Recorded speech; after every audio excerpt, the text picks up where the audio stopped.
Is those guardrails won't be in place as he is putting together what his team will look like. Do you think that Miles is right here in calling for people to channel their inner patriotism and step forward and at least offer to work for Donald Trump? I mean, the second part of this question is whether he would even take them on.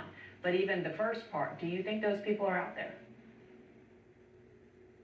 You know, my principled instinct would say yes, absolutely. We need good people with integrity to serve and for the greater good. But the honest to God truth is that I was there when they started to purge a lot of the people from the government. So I was there in 2020 when they really started to crack down on the National Security Council, where they were purging experts from it and lining up loyalists. I was there when I read Schedule F. I read the draft of it firsthand.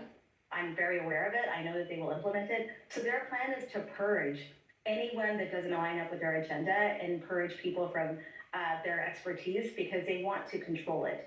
And so while I think that, I don't think that they're going to be open much to traditional conservatives that may have served in other administrations, because those were the people that they were looking for the first time when they were trying to weed out who was a loyalist and who wasn't. So I think it's going to be a very challenging time. Do I want good people to be the guardrails? Yes. And if they're there, I really hope that they're able to stand their ground.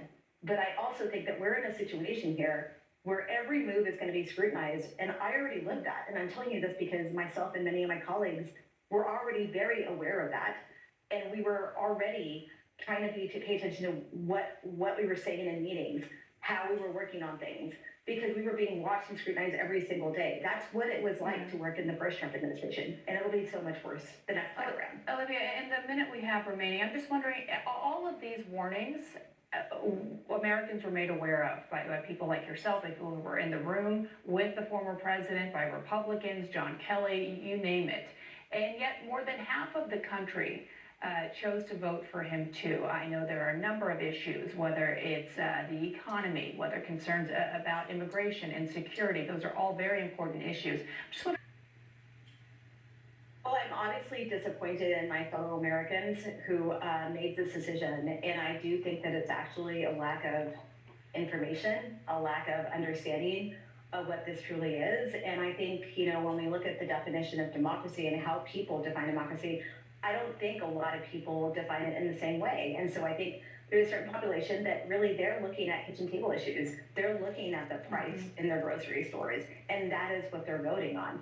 But I'm more concerned about the instability, the chaos, and the detriment to the security of Americans and what this means.